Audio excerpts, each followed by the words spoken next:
मथंग कौशिंजगे professor Mutum बाबातोन Singh कासारासा ओजाबो कदितन मया सोदा लेखक पिरटलगा लेपिरटलगी दबता लुक्सरी हौजे professor Mutum बाबातोन सिंगी तेतक पुंसीवारी पाथोपिरडबगी दब मेरी नासागा प्रभु कौशिंजगे Kusuthaga chili ujabu Mutum Babatun Singha Christukum lising ama chamapan ga yangkai November thada Bontarapur Kachar Assam dukoi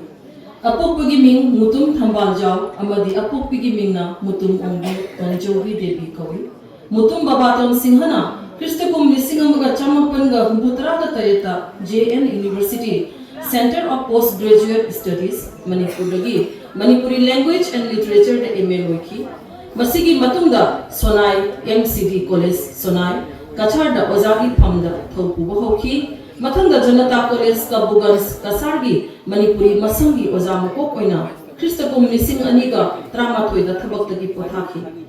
Mutum Babatun Singha Manipur gi Mapan Mandamda Manipuri Sahitya Uchakot Naba Thodang Kaya Lobira Kiba Mishataman Maha seminar kaya lecture kaya amadi publication kaya marum tawiduna Manipuri Sahitya ku chakpat na bohonabada thodang kaya loduna lakli hauzik phawada oza Mutum Babatun Singhana khudol tawi khraba lairik sing kharadang pallabada saidam sairol English amaga chamapan ga marphu ga tare apai balaichi English amaga chamapan ga marphu tara ga tare mang Taibang amasung ay English singaniga kunmari amadi hayengmak honglagadaba khangsi amasung khangminasi English singaniga kuntaru asina chingbani mahangna sahitya bu chakona bu honabada sanstha kaya go kushamnaduna thabak tawbirakhi Manipuri Sahitya Parishad Kachar branch ki administrative secretary gi pham paiduna Manipuri Sahitya bu chakotnaba mapan Manipur da achoba thodang lokhiba mishat amasuni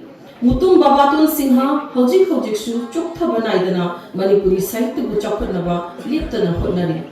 Sri Mutum Babatun Singhana Manipuri Sahitya ki tawbiriba khudol kaya bu sakhangduna Barak Museum and Library Kachar Assam Manipuri Cultural Forum Assam amasung Department of Manipuri Assam University Silcharna Sahitya Bhushan Upadhi asi piduna ikai khumna uchar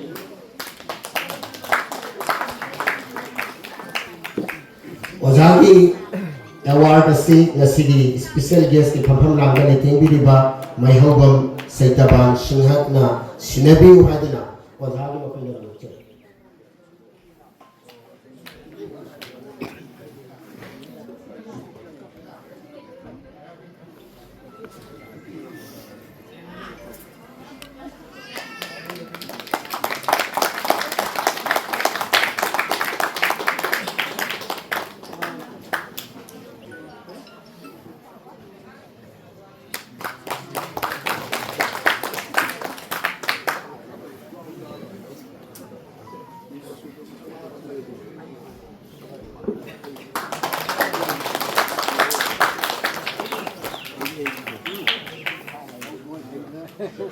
Zabu Thakasari